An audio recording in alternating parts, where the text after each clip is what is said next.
On this episode of Veteran Success Story, I sat down and talked with author, journalist, and podcast host Jack Murphy.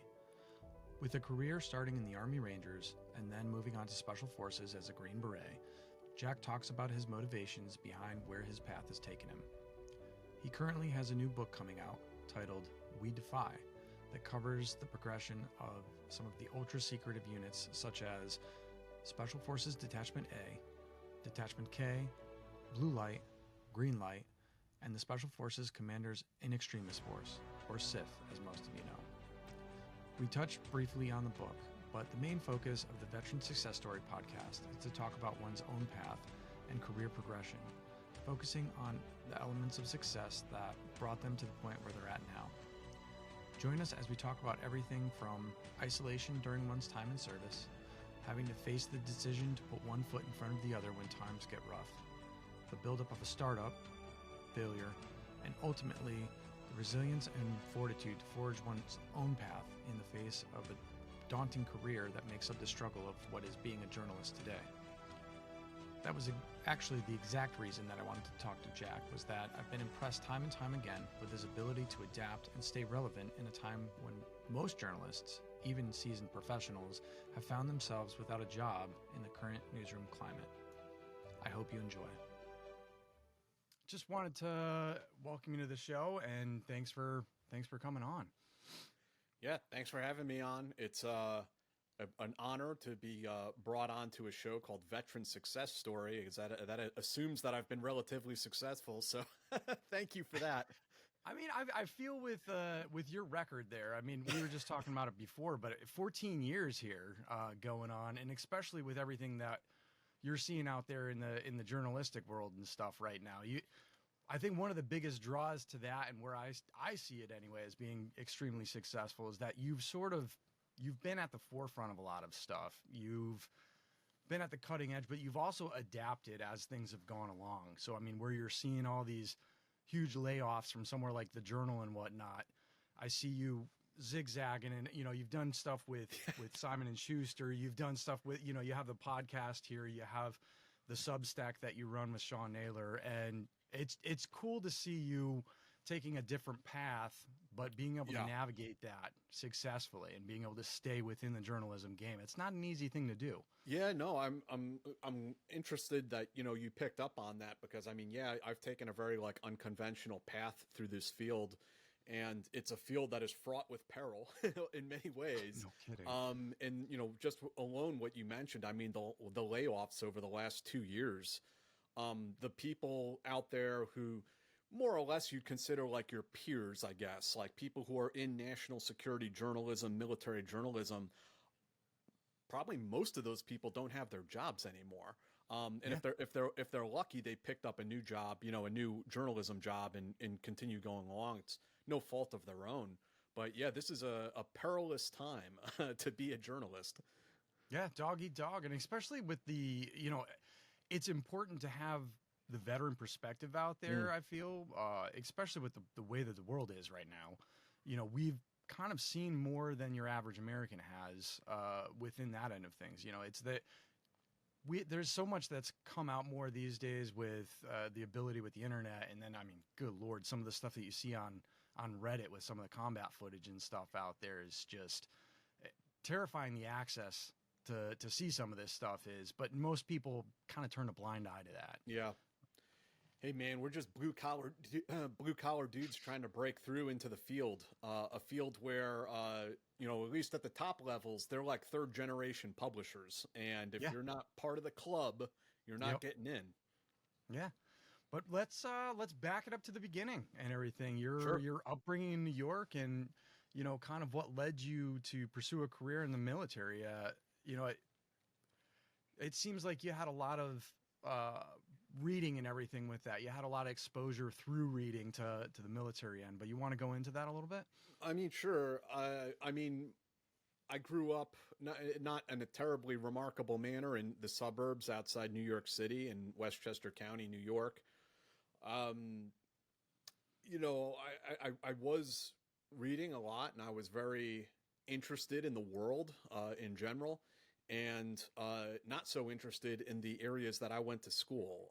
I Yeah. did not like school at all. I did not like the places that I was. I felt stuck, and looking back on it, I can see that I never really felt like I was a kid.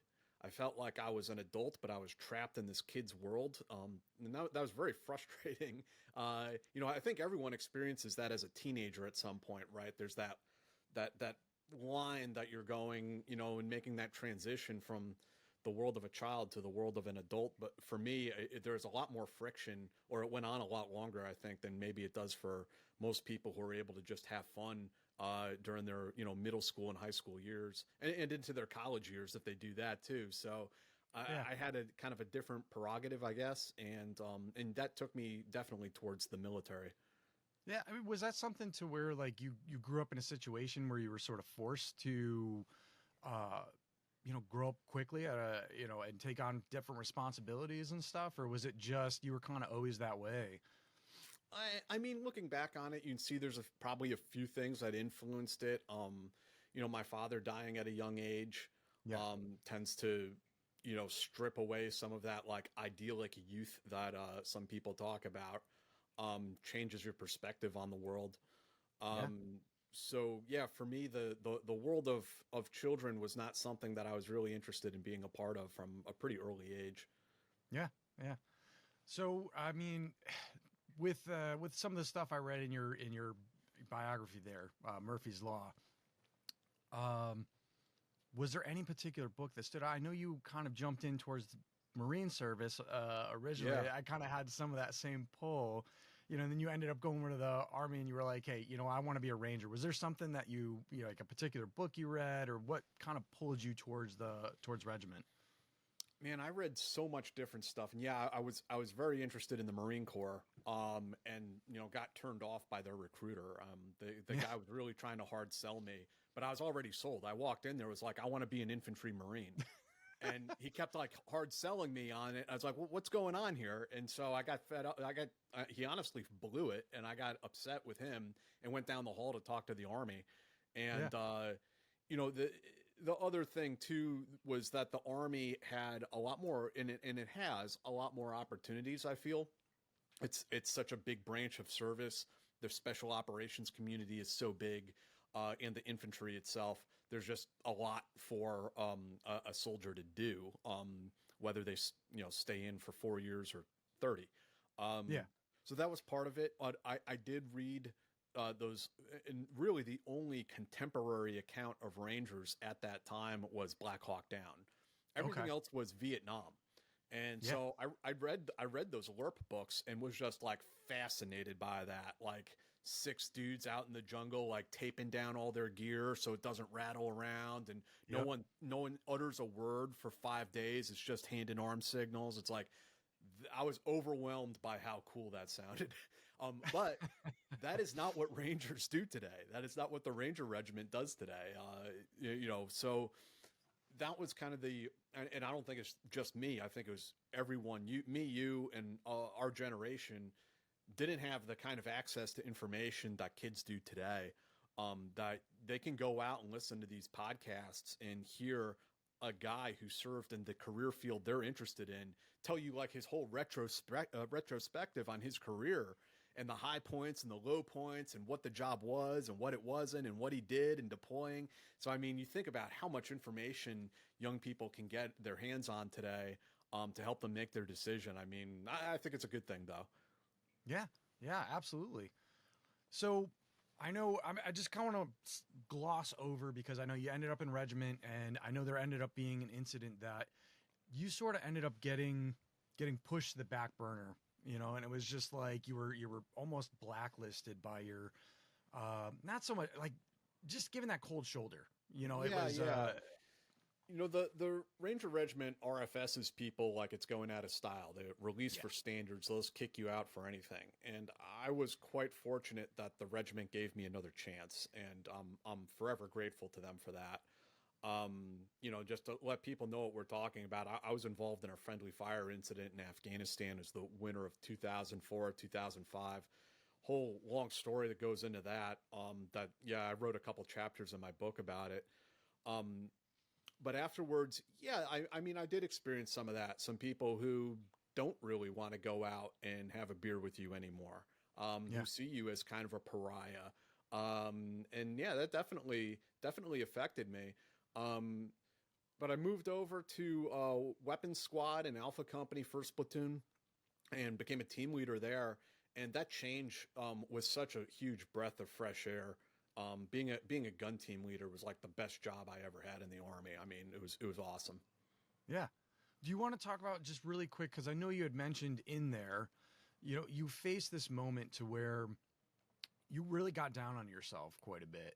Yeah, And you sort of face the decision of like, am I actually going to go forward? Should I just end my life now, or should I decide to take that next step and keep pushing forward? Kind of the way you had, because up to that point, it had seemed you were one of those guys that you wanted on the team. You were a hard charger. You were picking up every school they offered, and you were putting forth the effort that exemplifies really what it meant to be a Ranger.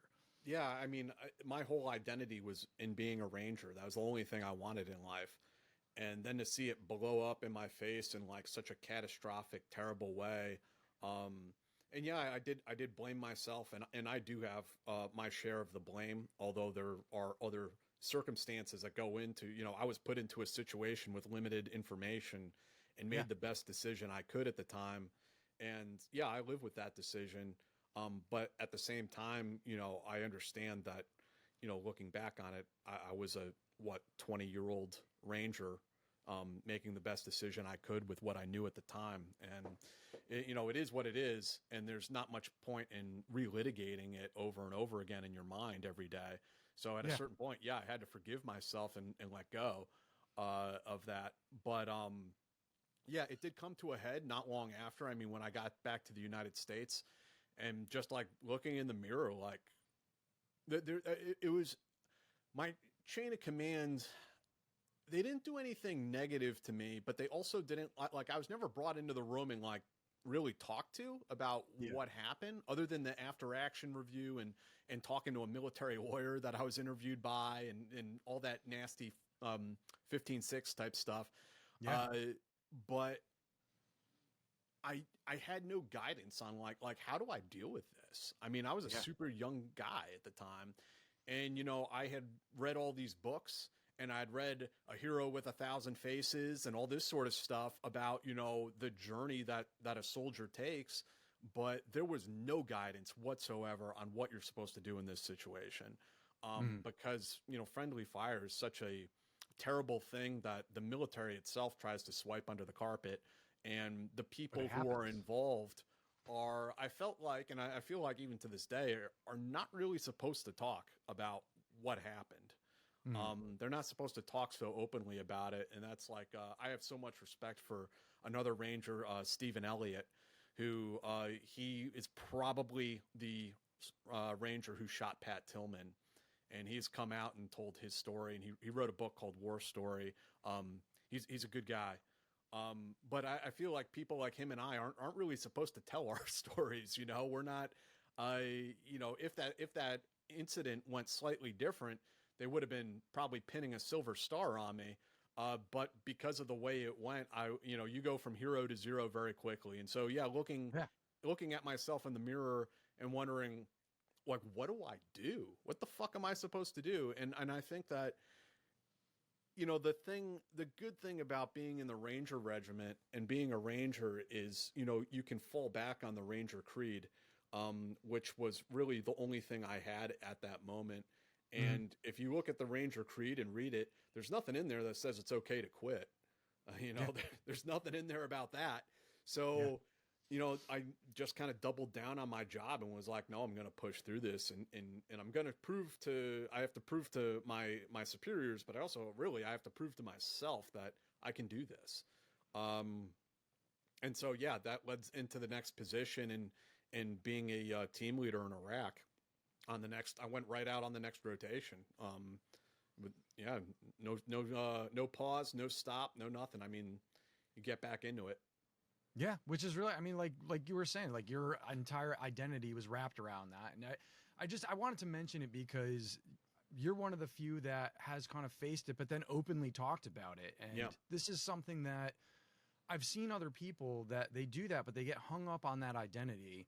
And then when something happens that questions it, their entire world seems to either implode, and then Yeah. they're stuck in this cycle of things. So really it's facing that, and then, coming to that, you wrote about it and put it out there. So, I mean, it's clear that it's something that you've faced, you're over, and you've driven on, but that others can kind of see that and go, you know what, maybe that particular thing that I'm facing and stuff, he's right here. That is, just drive on is the answer, and like continue to do your best at it, and things eventually you break through that dam. Yeah. Well, there's, I guess, two things I'd mention there, and they play into each other. One of them was that sometime, and I cannot really put my finger on when this was or why it happened. I think I was having dreams this night around like probably 2017 time frame. So I'd been out of the Army for like 7 years at that point. And I remember waking up in the morning and having this like huge feeling of relief wash over me. And the feeling was because I had come to this realization that I didn't have anything to prove to anyone anymore, not even myself. Yeah. Like my coming of age story is over. Like I Yeah. proved that I can be tough, like I did that. And I don't have to keep doing it every day to like reprove to really myself was the biggest one that show that I am a badass and can continue being a badass. And I was doing that after I left the military, going back into these war zones as a journalist. And, right around that same time frame, 2017 is when I started writing that book. And when I got linked up with a publisher. And so the other thought process that goes into it is that, I read all these books from Vietnam veterans when I came into the Army. And now I'm writing a book, and some young kids are going to read this thing, and it may be inspiring to them to go and join the military, or they read it as part of their research or whatever. And so if I'm writing this book, I have an obligation to tell them about these types of things.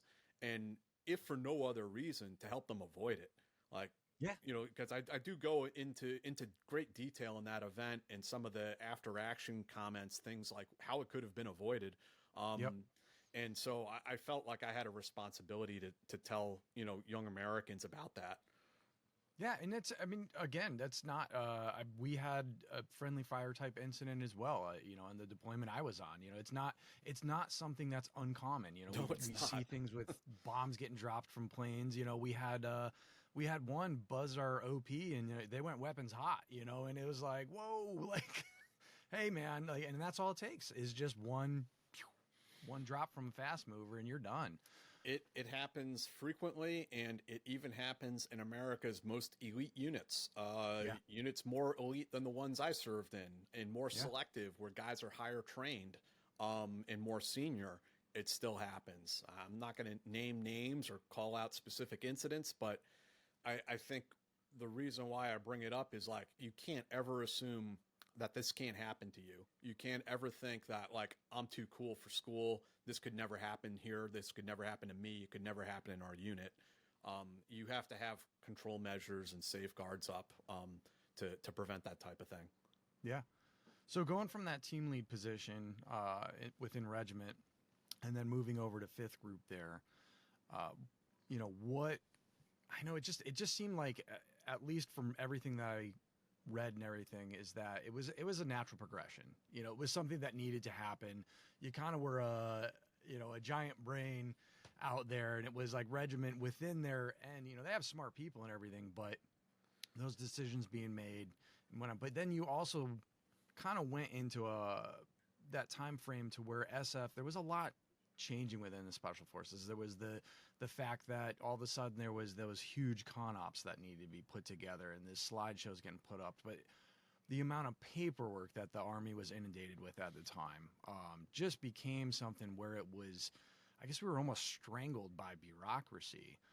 And I know it got frustrating for a lot of people, even on the conventional end. I ended up in a platoon sergeant position at one point, and I was just like, my God, the amount of paperwork that they want for this stuff. Yeah.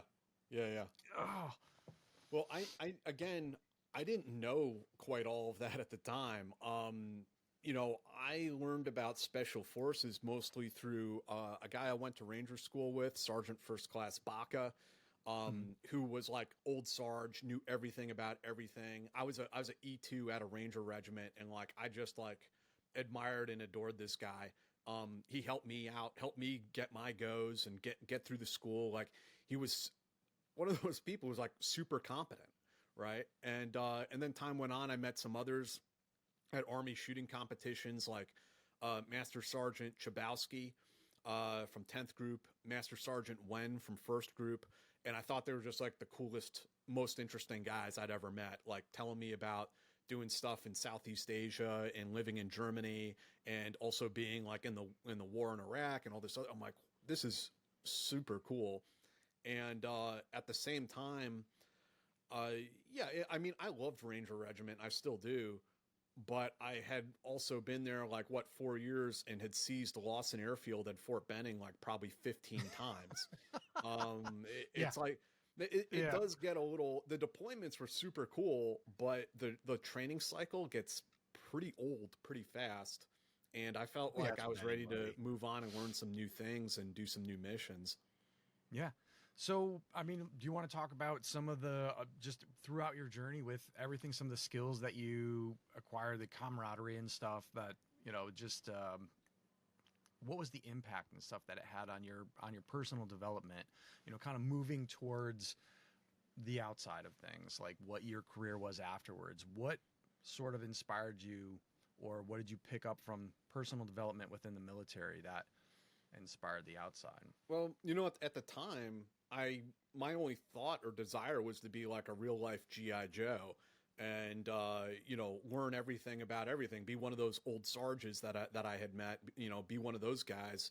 And if I can serve in the Army for 30 years in combat positions, like that's the dream, right? This is my relatively adolescent brain thought process.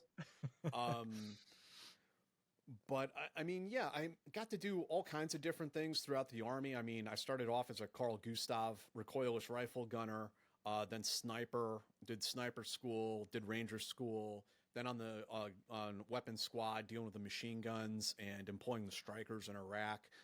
So I felt like I learned a lot and took away a lot from the Ranger Regiment.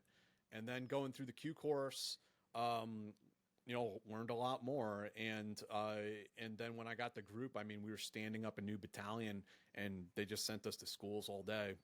You know, times where you would pack 2 bags, you'd come home and drop off 1 bag, pick up the other, and head right back out.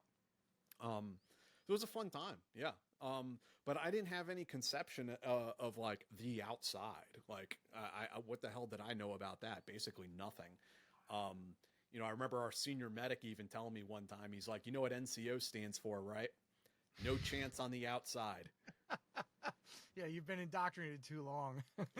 Yeah. Well, yeah. And I you know, I ended up getting out with 8 years in. So 2010, I left Special Forces, got out of the Army, went to college. And I feel like I got out just at the right time, because you know, what you'd mentioned, you know, the camaraderie, like I got to meet these incredible people, got to work around awesome dudes. I got to learn so much, all these different skills. I went to Iraq. I went to Afghanistan. I mean, that life experience from age 19 to 27 for me.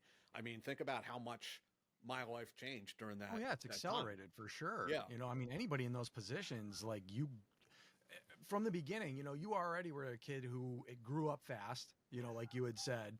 It was, you were never really in that kid position, and then going into something to where you're following that adventure, that hard path.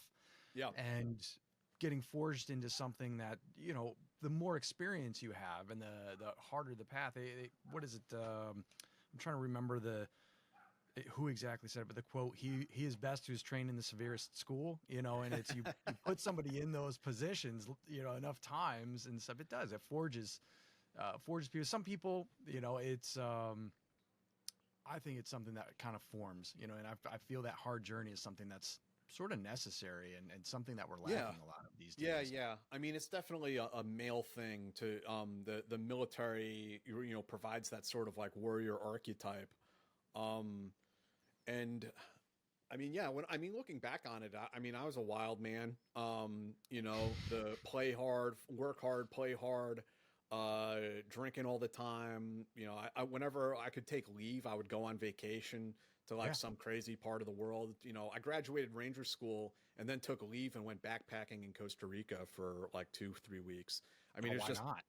yeah, it was just like I was young and I wanted to experience as much as I possibly could. And I did. It was, and I really have no regrets about it at all. I think it was a great experience, great 8 years in the Army, and then got out and did 4 years in school and got my bachelor's degree and moved on to other things, and Well, and you're saying just school. I mean, this is also you came out and you went to an Ivy League. I mean, that's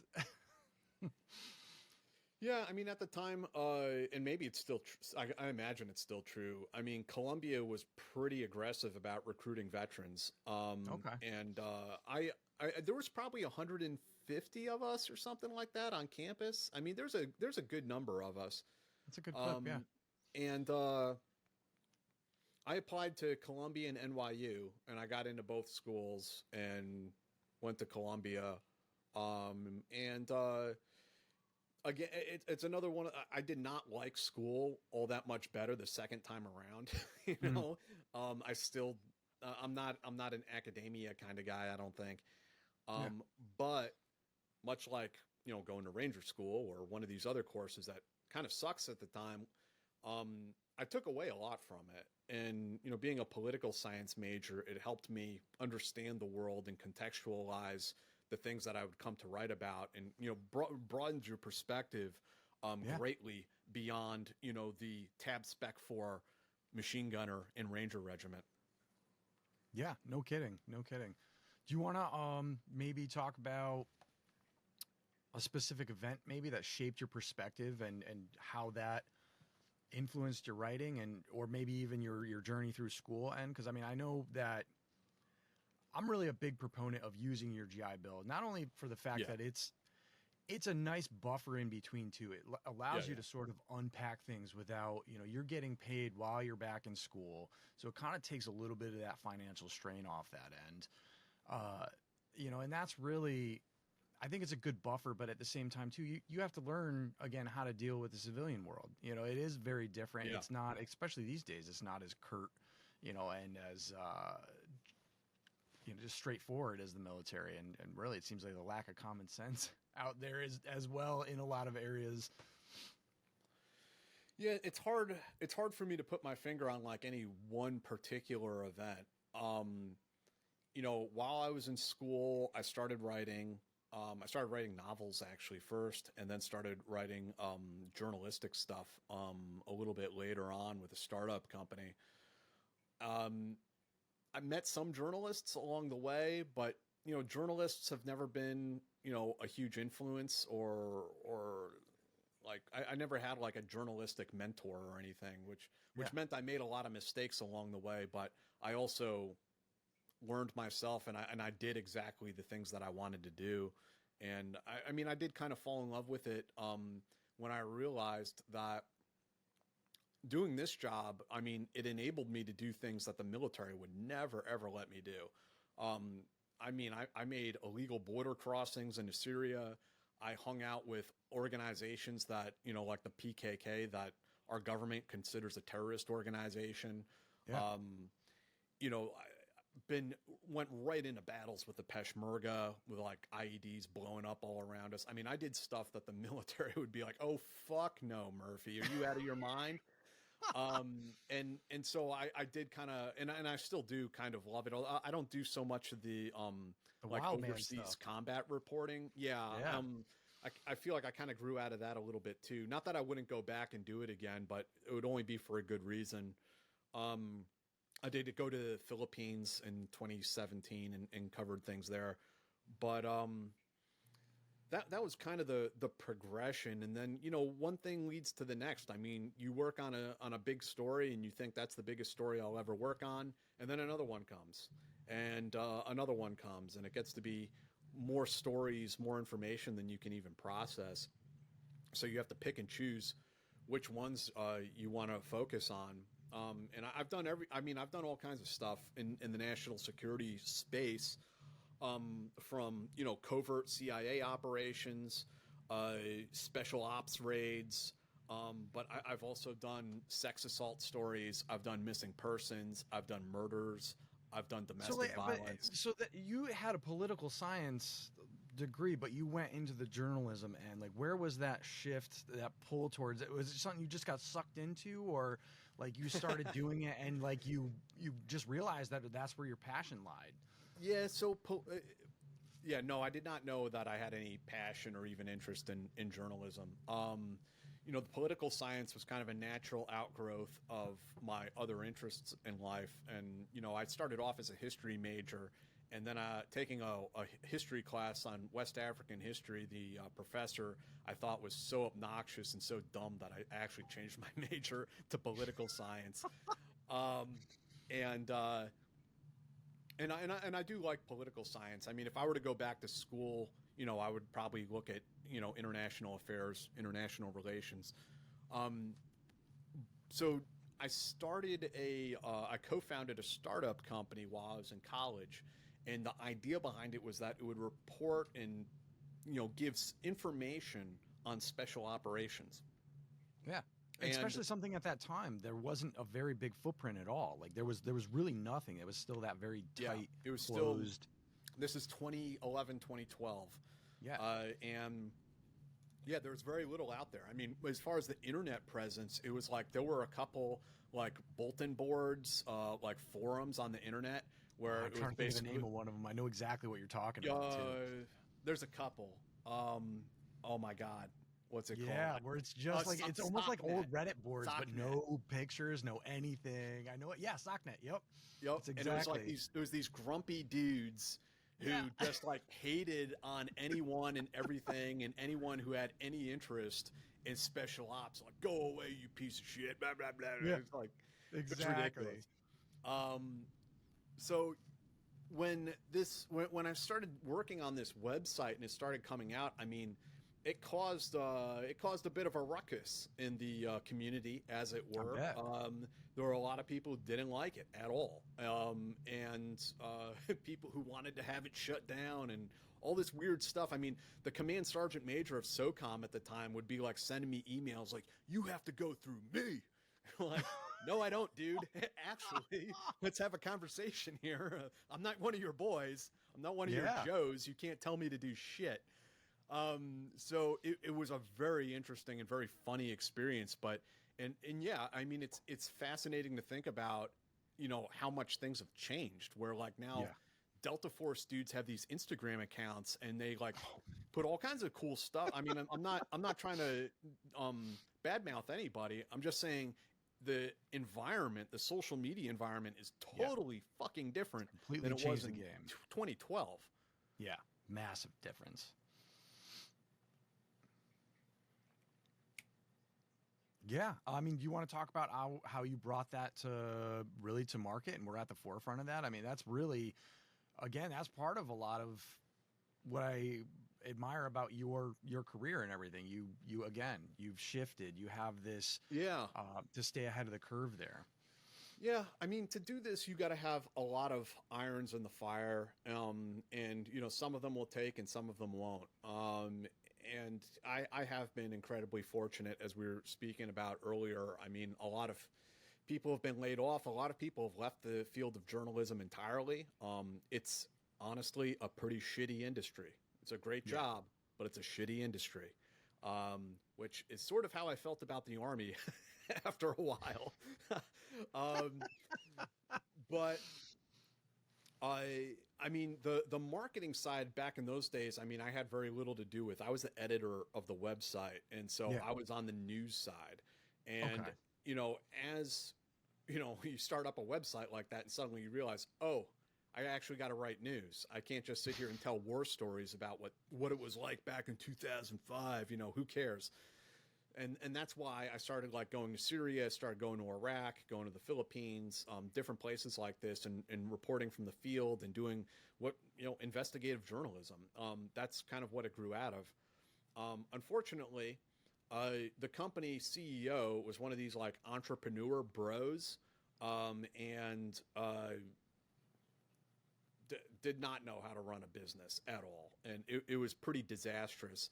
I've seen some of this stuff with that. Yeah, and I mean, as I as hard as I was trying to work, and as hard as other employees were working, I mean, I care not to speculate on where the money was going, but it wasn't going back into the company the way that it should have been, and the ups and downs in the company were just so schizophrenic. Like the entire staff would get fired, and then I'd be told to rehire them, and it was just like nuts. But I mean, So it's a learning. Like, what did you kind of that right there? I mean, alone, yeah, learning moment. What'd you learn from? From your first venture? Here's the teachable moment, as Obama would say.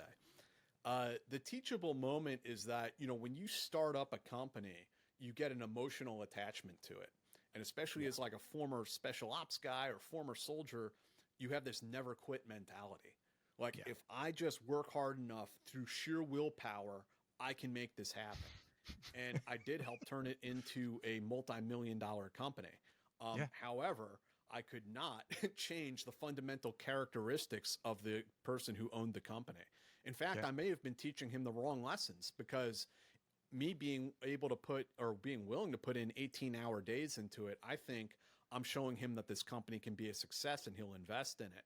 But actually what I'm showing him is that he can have a multi-million-dollar company and pay peanuts. I think I was maybe giving him some negative reinforcement. Actually, I didn't understand his personality. You're feeding into it. Yeah. No, and you see that out there. You do. You see that to where people build something, off of the backs of others, and then there's no loyalty there. Yeah. So the lesson learned is that you need to de-armify yourself or de-rangerize yourself. And in the civilian world, there is a time and a place where you need to quit. Like people will use and abuse you, and you need to look at them and say, get fucked, and walk out the door. And that's true in your business relationships. That's true in your personal relationships too. Like we tend to be quite masochistic about our marriages and our relationships, where we should just walk away. And so that's the big lesson learned from that period of my life. So, like, let's shift to your motivations. Like, what you want to talk about some of your own personal motivations for writing, and like kind of the impacts that you hope to achieve through what you're putting out there. I mean, you have quite a few books out there. You're the host of a podcast. I mean, I know I'm like throwing all of it into one, but you run a Substack. There's a lot going on there, but I mean, you are like really immersed into the writing world here. I mean, there's a couple of things there. And all of these things, I mean, you're kind of right in a sense to lump them all together, because they're all interrelated to one another. They are. None of these things are totally independent of one another. It's not like I have a journalism job and then another job where I design automobiles or something. Like it's interrelated to each other. I think first and foremost, I am endlessly fascinated by this stuff. And there is always something new to learn. And I think that's why I'm still with this job. And why, I mean, in some shape or form, my entire adult life, right, is being kind of invested in this national security stuff. But being endlessly fascinated by the history behind these units, secret missions, finding out the government secrets. I mean, I just have this like endless curiosity, and like looking back to it, even when I was in the Army, I was always like trying to learn more. And so I'd be asking some of the older guys, what was the invasion like? What was the combat jump like? What did you guys do? How did it go? And I want to know everything. And I think that really played into, that aspect of my personality really carried me into my, journalistic career, that I had the curiosity to go and track people down who were directly involved in things and ask them, hey, tell me about this, tell me about that. Like I was saying earlier, you work on a story, you think that's the only story, that's the only one you have in you, you're done. But then the next thing comes, and the next thing, and the next thing, and you're still excited about it. But then the other side of it too was, I mean, this sounds maybe a little bit self-serving, but I mean, there's a sense of justice also.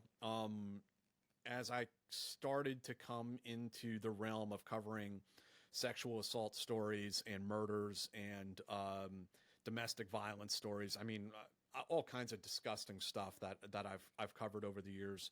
And so I've spoken to a lot of victims, victims of, what is it? The military sexual trauma, I think, is the term that's used often today. Really, you carry that with you too. I mean, that's oof. I do carry it with me, and that's why I've stepped back from it in the last couple of years and written more about operations. As the last couple stories in that area that I worked on were 2 suicides. One was Michael Frody, who took his own life. And then the other was Bill Mulder, who was a dev group operator who also took his own life. And so, like, I come to know the families, like the mothers, the widows, their teammates. Like, and as I was working on these stories, again, I hate to sound like self-serving, but I guess for your own, mental health, people should be aware of this. Like, I'm the type of person that, again, that like kind of like willpower, like I can drive through anything. Yeah. My body tends to know better before my mind does. No, I know exactly what you're talking about. Yeah. I get so it. This was a case where I'm trying to write these articles about Michael and about Bill, and my hands won't work. Like, I've done all of the research. I have all the quotes. I have everything. It's ready to go. Why the fuck is it taking me 2 weeks to write something that I should be able to write in an hour? My hands will not type the words out. And that was when I realized, like, oh yeah, actually, I'm not as tough as I thought I was. This is a trauma response. Yeah, this is having an impact on me. Yeah.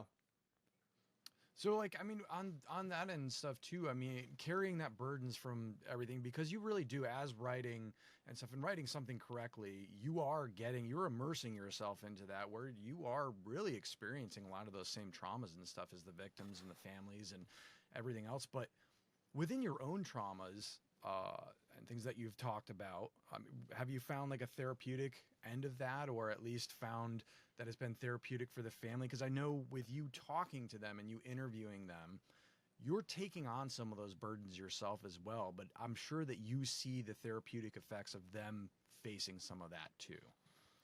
Yeah, I mean, it is meaningful and it's impactful, and it has a huge impact on people. I don't want to give away too many identifying details, but like, for instance, I wrote college recommendation letters for one of Michael Frody's daughters, who, after she read that article I wrote about her dad, she wants to be a writer.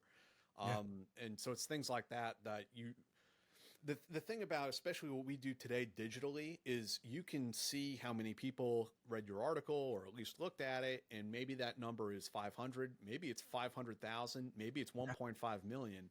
But those are just numbers. Like, you don't really know what the fuck that means. You don't know. We have some podcasts that have, one of them probably has 1 million views on it right now. Lots of others in triple digits. But what does that mean? And you never really know until people who are impacted by it talk to you. Yeah. I mean, I had one guy say that he likes listening to our podcast because it helps him feel closer to his son who died in Iraq, and helps him understand the types of guys he was around and what his experience was like. I mean, I've had, so this book that I wrote, We Defy, that's coming out in December, I wrote about a woman named Katie McBriar, who was the first woman ever assigned to a special forces team way back in 1977. And I wrote about her in regards to blue light, but I couldn't track her down at the time. I couldn't find her. And years later, I hear from Katie McBriar, and she hits me up because she says her son found an article I wrote about her, printed it off, and gave it to her on Mother's Day. Oh my gosh. And so Katie contacts me, and so now Katie is quoted in the book. I have her story in there. So, I mean, there's a lot of negative things about these stories, but there's also a lot of positive things, and a lot of positive impact that comes out of it in ways that I could never even anticipate. Yeah. Well, let's talk about the interview process for, that was going to be my next question, was about the book. It's We Defy, like Jack said, open, or it's available in December.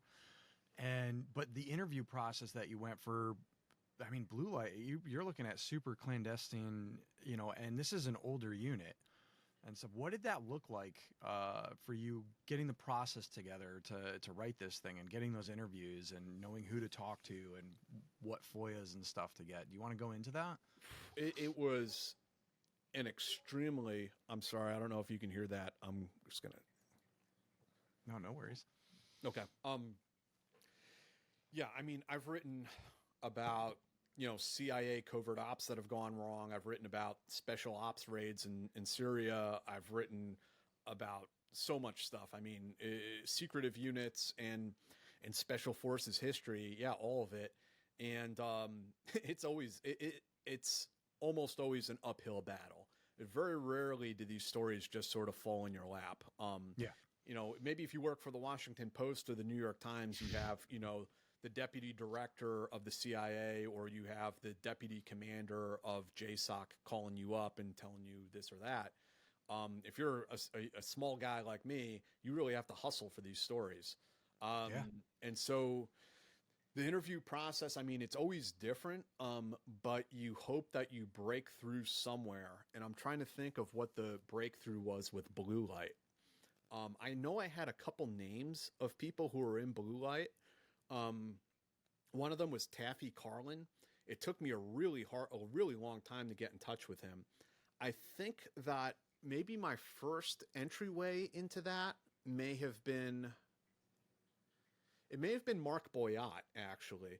I'm trying to think back exactly to how I contacted all of these people, but reach out to them via email or via social media if I can find them on there somewhere. Yeah. And explain to them what I'm doing and if they're interested in having a conversation about it. And for Blue Light, I ended up going down to Fayetteville and I interviewed Mark and I interviewed Taffy and a few other people in person. And that's really the core, genesis of that. And then from there, it just sort of branches out. You go looking for Katie McBriar, you go looking for Jake Jakovenko and all these other SF legends, and interview as many of them as you can to get the most complete story. Detachment A, the guys who were in Berlin, Bob Charest is an awesome dude, and he gets those guys together and hosts a reunion every year. He invited me down to the reunion one year, and I interviewed awesome. 10 of those guys, back to back to back. Yeah. And then always more phone calls, more emails, more fact checking, and on and on and on. Even I thought this book was totally done. I thought it was totally written. And then I had somebody contact me with all this new material about one of the subjects in the book. And I was like, I gotta add this. So there's I added 5 pages to the manuscript, just 3 weeks ago. It's I can't leave this out. Oh, I think I saw the post about that, actually. Yeah, and after this book comes out, I totally understand there are going to be more people who are going to come out of the woodwork, and they're going to be. I totally believe in the factual veracity of this book. I think it's going to stand up real well. Yeah. But I understand that there is always some more to the story. Yes. There are going to be guys out there going to be like, "Oh, Jack, I'm glad you wrote about us, but what about this? What about this thing?" And they're going to be right for the most part. I mean, not everything is in this book. And so I understand that there's going to be a second edition at some point that has updates, if corrections, if there needs to be, that there may be more material that gets shared with me that goes into some sort of revised edition of the book. So I mean, you have to understand that it's a living history. It resides inside these military veterans. Yeah. You can put in FOIA requests for some of this stuff, and sometimes that's all that you'll sometimes those stories and this stuff is the only way you're going to hear about this stuff. It's, man, unless Special Operations Command is really holding out and has a box of classified material somewhere. I mean, there's not much more coming out. Yeah. Yeah, there's not much more. I mean, I FOIA'd Greenlight, the backpack nuclear weapon program that SF had. and they released some stuff to me, and there was like a 2-page history of the unit, of the program. But that program had been in existence from 1965 to 1988.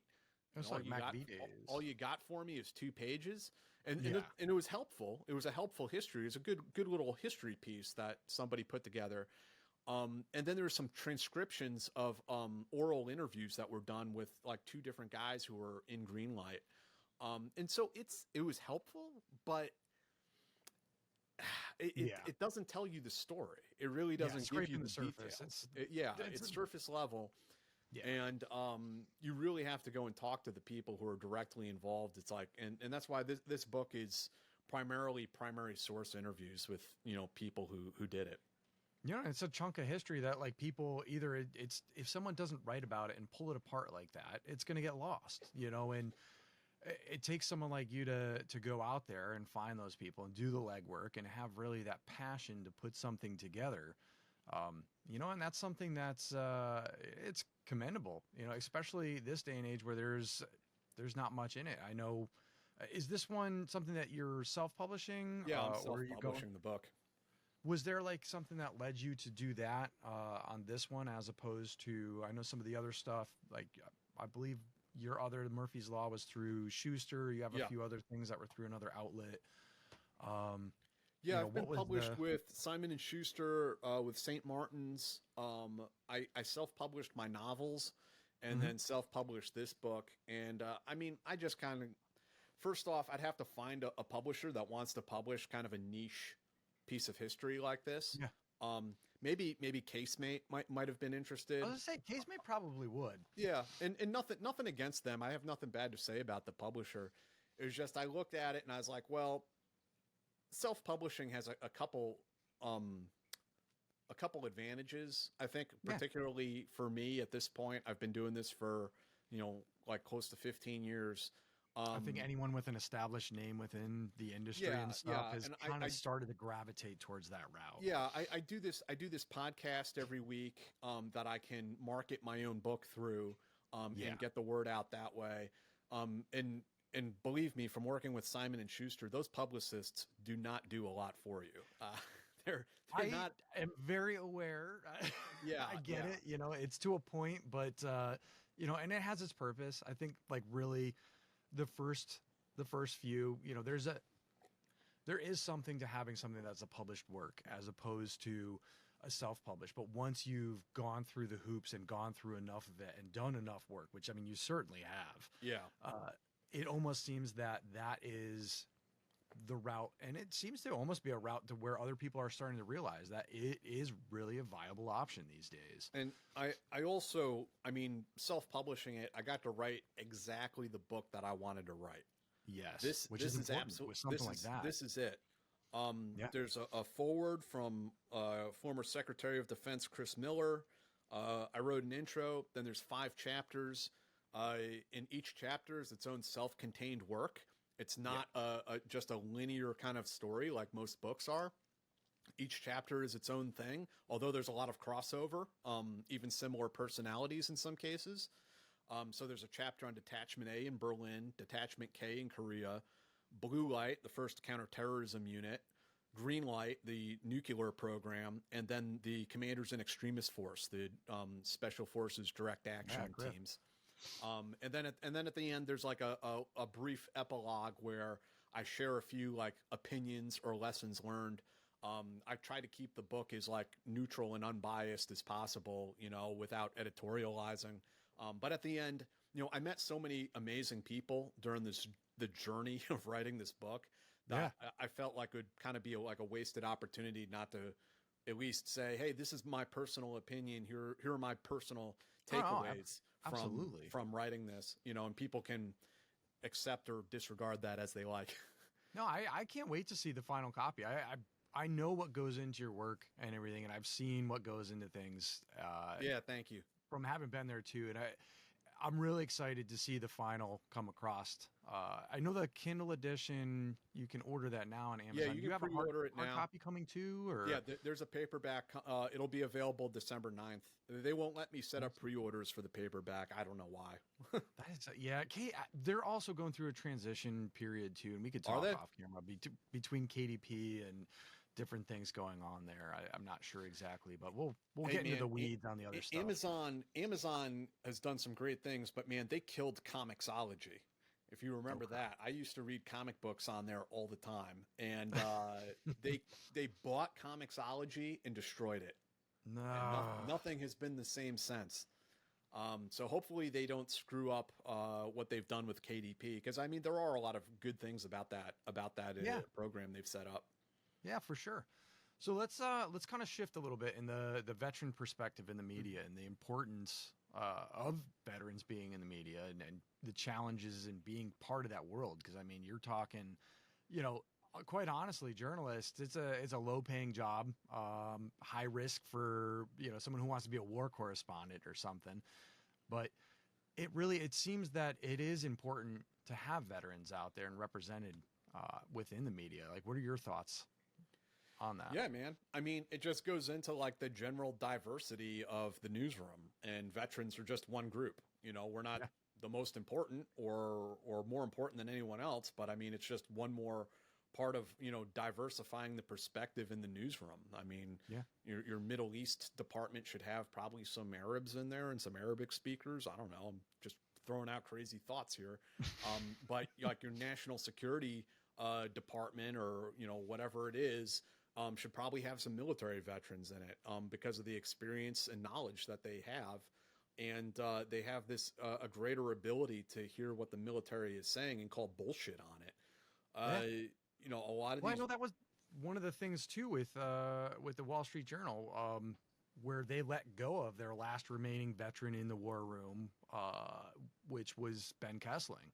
They very recently let him go, and I'm like, there's no other veteran representation within the Wall Street Journal. Like, how can you do that and cover, Ukraine and some of the other things? I know they have like outside correspondents and stuff that send things in, but to have somebody on staff that understands what they're looking at is like so important. Yeah, I mean, these newsrooms have like a pretty profound problem. It seems like retaining experienced talent. Like they don't want to pay for it, and we're moving into this whole era where employers don't really need people anymore, and they can get AI to do the job for them. And there's that content churn, like where it's like it's yeah. almost where things are turning to content instead of real news. It's been like that for a long time, and that's largely driven not just by like newspaper owners or whatever, but it's also the audience. It's also the readership. Attention And span. people will tell you, I just want the facts. Just give me the facts. Or they'll say things like, why don't you ever publish any good news? Why don't you write the good news about the good things that, this and that? Well, we have data on it, and I can tell you why. It's because you don't fucking read it. People don't read. People don't gravitate towards the people do not really read long form investigative journalism. It's not something that the readership really values when they can scroll through TikToks all day or Reddit threads. I mean, they're just not interested in sitting down and reading 10,000 words. And obviously I'm biased, but I think that type of work matters. I think it really matters, especially in informing the public about, what our military is up to and what we're doing abroad. And all these military focused journalists that have lost their jobs over the last couple of years. I mean, what outlet is credibly covering the military today? Like, I don't think there is one. There's not one that I really trust that I'm like, oh yeah, I'm getting the unvarnished truth through these guys. I mean, it's very incestuous. Even in some of the mid-sized outlets, I mean, they develop relationships with these commands. They don't want to tarnish that. They don't want to get the spigot turned off. And the higher up you go, I mean, the New York Times, that's only useful for like knowing what, the Secretary of Defense wants me to think, what the director of the CIA wants me to know about this week. That's what that paper is for.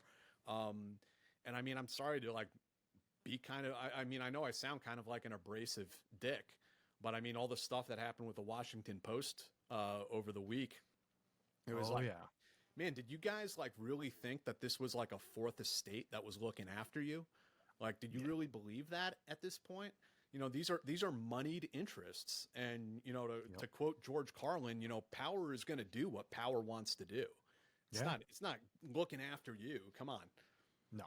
Well, let's kind of that's actually a perfect segue into exploring, really the next kind of question I was going to ask. It sort of almost lumps everything into all three of it here, but the unique insights and perspectives that veterans bring to the storytelling and to reporting on this stuff.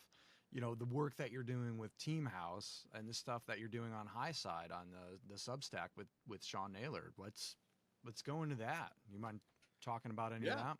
Yeah, absolutely. So the podcast is, you know, an outgrowth of my, you know, like we've talked about, one job leads into the next, right? The military led me into college, led me into the startup company. I left the startup company because of some of the aforementioned problems. The day I left that company, actually, I was fortunate that I had stood up a live streaming studio. I put it all together myself.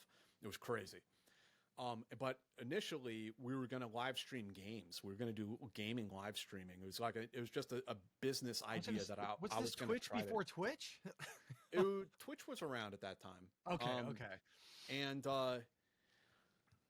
when I left my job and I have all this audio video equipment set up for live streaming, I'm like, I was doing a Writing's on the podcast. wall. I was doing a podcast for the company I was at. Why don't I just start doing my own?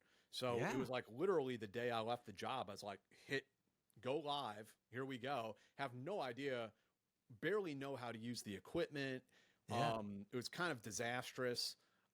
It took quite a while to figure it all out. If you go to the Team House on YouTube and you scroll all the way down to the bottom, Yeah. what you will find is a bunch of videos with terrible audio. Video's okay. There's like a cloth pinned up on the wall behind me. Yes. And it's basically me and my friend Dave like getting drunk, drinking Lefroy, and like just talking about stuff. It's ridiculous. That's like the first like 10 or 15 episodes of the show before we started getting a little more serious and brought it up to where it is today, where we moved into a bigger studio. We have a whole set built out. It looks like a cigar lounge and everything. We have people come in. You were there. Yeah. Yeah, we have people come in and they share their life story with us, basically. I mean, and most of the guests are special ops guys, spies. You know, the last one was a DEA dude who was down in Colombia.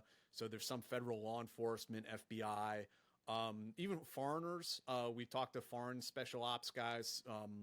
You know, we're going to have a British para on, I think, Oh, cool. this coming month. So it's a niche, very niche subject, but at the same time, I feel like it's kind of broad because we'll have a Vietnam veteran on who Yeah. served in the LRPs, but then we'll have like a guy like you on who served in the infantry in Afghanistan. And then we'll have a guy who was like in the French Foreign Legion or something, you know? Yeah, I really think that, I mean, the eclectic side of things with your audience, but it's all that military culture. It's all everything behind there. And it really is. I mean, the name there alone, Team House and every, Yeah. it's just, I know a lot of people that listen to you guys for the sheer fact of like, they're getting that military culture. They're feeding on what they were part of, what their life was. And they resonate with you guys. And you guys really, you push for that back into the story from guys that some of them aren't normally heard, you know, and yeah. or you guys Those, really and pull apart those are the things most important ones too.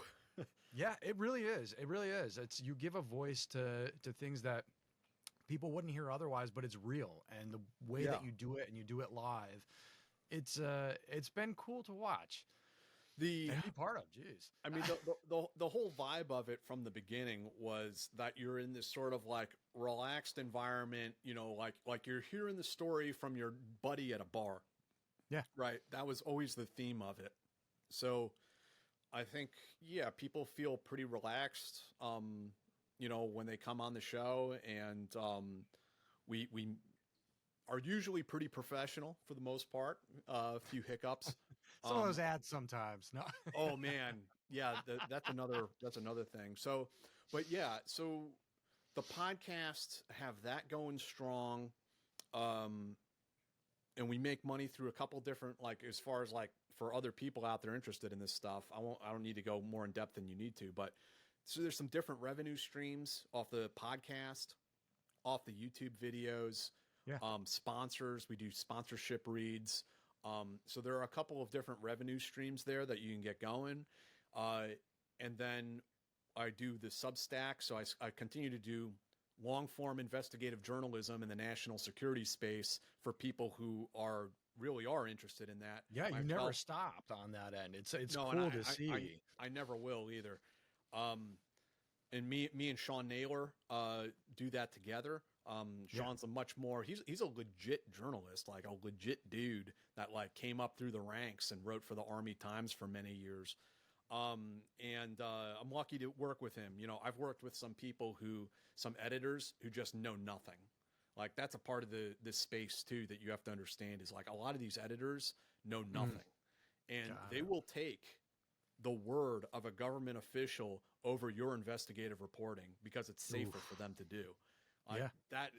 That's the reality of it. So working with Sean has been this huge breath of fresh air that, like, thank God I'm not working with one of these know-nothings. Like, Sean's been there, done that. He's covered special ops for decades.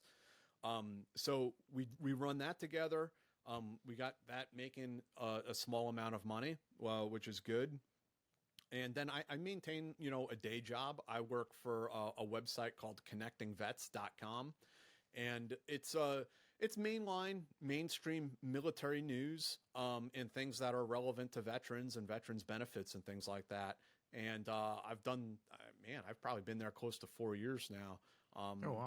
Been quite fortunate, again, to maintain that job through this period of time where a lot of people don't have them. During COVID, when that hit, my boss got fired. One of the girls in the office got fired. I think my boss's boss got fired. I felt like I was the last man standing. Yeah. It was like me and one other person maybe were left. So yeah, I've been quite fortunate. And then stuff like this, the book, and that's like a side project, right? That has taken place over like 10 years or so to put it all together. But yeah, like I said, there's no shortage of ideas. It's just finding the time to write all of this stuff. I have the next Substack article is a long piece I wrote about Havana syndrome, and it's like 22 pages right now. So wow.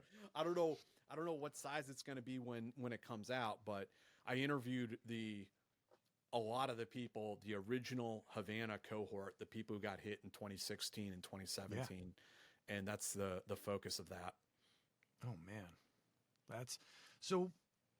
Let's shift a little bit just to kind of put it out there for offering advice to other veterans and stuff that are, and other aspiring writers and journalists. Mm-hmm. Is there any practical advice or encouragement that you could give to any other veterans out there that are looking to either become writer or journalist? Yeah. So again, my pathway is pretty unconventional and doesn't necessarily provide a template for other people. However, I think if you look at the way the industry is, that you're going to have to think unconventionally to be successful. The idea that you're going to land a well-paying job at the Washington Post and you're going to ride that for 35 years is pretty unlikely. That's probably not the path you're going to take. So have many irons in the fire. Like, there's journalism, and then there's podcasting, and there's these other forms of journalism that maybe one hand washes the other, right? Like I interview these people on the podcast, but I can also, potentially call them up for a piece I'm writing in the future, or vice versa. Somebody who I met through writing this book, I can call up and say, hey, would you like to come on my podcast? So like it's all interrelated with one another. And building a strong network really is ultimately what you need. Yeah. I mean, that's the one thing. I hate to speak so crassly about it because I do care about the people we have on our podcast and who I write about in this book and so on. But yeah, from a practical standpoint, your network is your equity in so many ways. And it took me a long time, I think, to realize that, or to be able to articulate that, because it sounds kind of gross. It does. It sounds so like cookie cutter. Like you hear that, like, oh, build your network kind of thing. You're like, but when you break it down in the way, when you put it in the words that you put it out, in how you're doing that and how you're feeding each other within this world that you have a passion for, it really is. If you want to simplify it, you're building a network, but in so little words, boiling it down. Yeah, absolutely. I mean, it sounds bad it doesn't hit my ears very well because I'm not interested in like the kind of like slash and burn journalism. I'm not interested in like making contacts. I'm more interested in building relationships with people over a long period of time. And that's my approach to this stuff. But yeah, that said, yeah, building those relationships does matter, and it does make a big difference. And it is a big part of what enables me to do a type of journalism that I don't think many, if any, other people are doing. So it's an interesting ride, to say the least. I know, and you've definitely. I mean, my next question I was going to ask, but it's almost like you've sort of forged your own path within here and found your way. But I mean, do you have any resources outside of the GI Bill that you would recommend to people, or opportunities that you had pop up for you along the way that you could share with some of the other listeners and stuff? Wow. I mean, again, it's very hard to, my path is so weird. It's hard to give something that's maybe practical or applicable for people out there. Because just to backtrack a little bit, the way I initially found my way into this was I got out of the Army. I wrote and self-published a military thriller, a novel. I started up a little blog to support it. So I'm writing little stuff, military type stuff, and buy my book. And I got noticed by military.com, saw the stuff I was writing on that blog, and they were like, hey, would you like come and write that stuff, but for us, and get some more exposure for your book? I'm like, oh, okay, cool. And then that's where you got your break, was something that you pretty much self-built. You know who I worked for there was Ward Carroll. Okay. Yeah. And so I got linked up through that job. I got linked up with another guy, and we then started up the startup company that I had mentioned earlier. And so that's kind of that progression. And that's what brought me into the orbit of other national security journalists. And, I eventually published a bunch of stuff with Yahoo News, through, I should mention, the good ones too. Sharon Weinberger is a terrific editor. And she's at the Wall Street Journal now, I believe. But man, she was awesome. I loved working for her.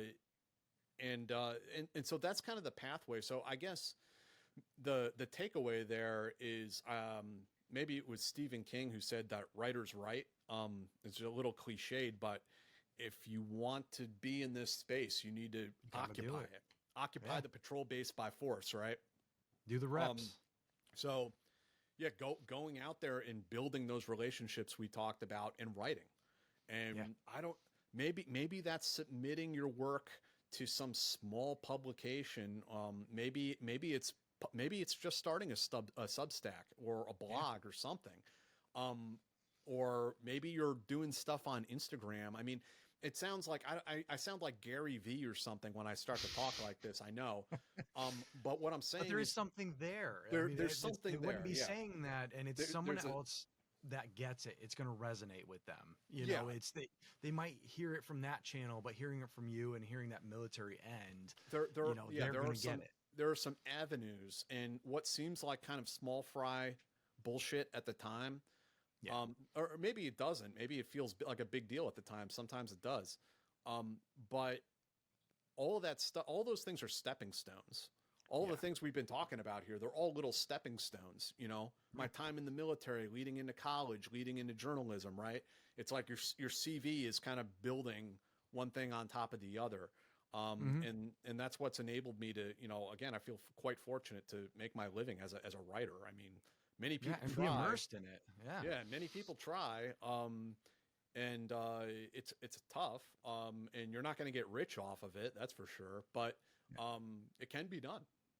Yeah. And you're leaving something lasting, I hope so. and it's an important thing to be doing out there. Yeah, I hope so. Yeah. I want to start wrapping it up, but there's 3 questions I want to throw at you. Sure. And what does success mean to you personally, and has that changed over time?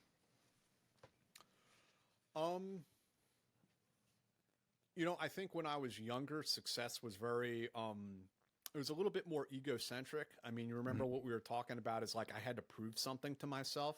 Yeah. So it wasn't like I wasn't like an egomaniac, like this is all about me. But I think like I was doing it because I had to prove something to myself that I could run with the big dogs and all that. And that's what drove me to do a lot of the things I think I did when I was younger. Now that I'm older-ish, my perspective of success is maybe a little bit more mature. I judge it by, am I breaking news? Am I doing original new reporting? Unearthing facts that haven't been written before? And I can say, I mean, it was true then, and it's still true now. I have these conversations with people sometimes, and I mean, I don't give a fuck what people in Washington, D.C. think about me. I live in Brooklyn. I don't give a shit what people at these big newspapers think about me. It's not even remotely interesting to me. But I hope that people who read this book, that the veterans would be proud to hand this book to their child or their grandchild and say, this is what I was a part of. Yeah. It's important, that legacy. That's success for me. Nice. So question number 2, looking back at your career journey, what would you pinpoint as one of the most pivotal moments or a decision that propelled you forward? So like kind of a key growth point or points. I mean, we've hit a bunch of them through the interview. We have. I mean, know. Yeah, one of them is, of course, the decision to join the Army. One of them is that decision to stay on course when I was in a really bad time. Yeah. One of them was finding success, in Ranger Regiment, and then some success in Special Forces as well. And then that decision to get out of the Army and to go to college. I mean, I didn't realize, when you're going through these things, you don't really realize how pivotal they are in shaping you. Yeah. And then that moment when I woke up and I realized I didn't have to prove anything to myself anymore, that was just as important as, the initial trips going overseas and doing on the ground reporting was formative. But then also the things like I was mentioning about, not being afraid to quit. I had to, in my private life, I had to quit a toxic job, and I had to quit a toxic marriage all at the same time. And that was pretty shitty. I do not recommend that experience. I do not recommend. But as painful as that was, I had to jettison some baggage, man. I had these like chains around my neck dragging me under the water. And once I jettisoned that, things like you can tell, like in this case, I mean, it's not that I'm always right or that I don't make mistakes, but in this case, it became quite clear that actually, no, I'm not the problem. Like, actually, I'm pretty good to go. But these other people were dragging me down, and I had to cut them loose. And there's nothing, I could not fix them. That's the thing. You can't fix them, so you have to walk away. That's your only option. That's not an easy thing. So that was another formative moment when my life really started to change, right? And that's when the podcast started getting up off the ground. And then I me and Sean Naylor meet at an OSS Society dinner. Again, that networking kind of stuff. And we start getting to talking over dinner about how we both have these stories sitting on the back burner. Why don't we do something with them? And that's how the Substack came about. So that was another period of my life where, it really sucked, and I was broke, and I was eating ramen noodles every day. to getting a job with Connecting Vets, to meeting Sean, to starting the podcast, and kind of getting things to a much better, happier place today. That's all I can think of off the top of my head. No, that's really good. I mean, seriously, it sounds like everything just things broke down, and then you made that cut, but then in that, you went through the fire, but through that, you're better off overall. Oh yeah, absolutely. So that leaves the last one. If you could give yourself one piece of advice at the beginning of the journey, what would it be? Oh man, there's a couple. I mean, one of them is to slow the fuck down and think. That's always helpful. Yeah. The other is is also, I don't know, some sort of regressive part of my personality being kind of like antisocial. I don't want to join things. I'm not a joiner. I'm my own man. I'm doing my own thing, blah, blah, blah. I was looking at that kind of stuff the wrong way. Again, going back to like networking and moving through your community and meeting people. Yeah. Instead of not joining anything, I probably should have joined everything. Every professional association, every event, every dinner, every fucking speaking engagement. You should probably just say yes to all of it. Because you will meet some pretty cool people in the process of that, and not immediately, but I mean, some good things can come out of that down the line. You never know.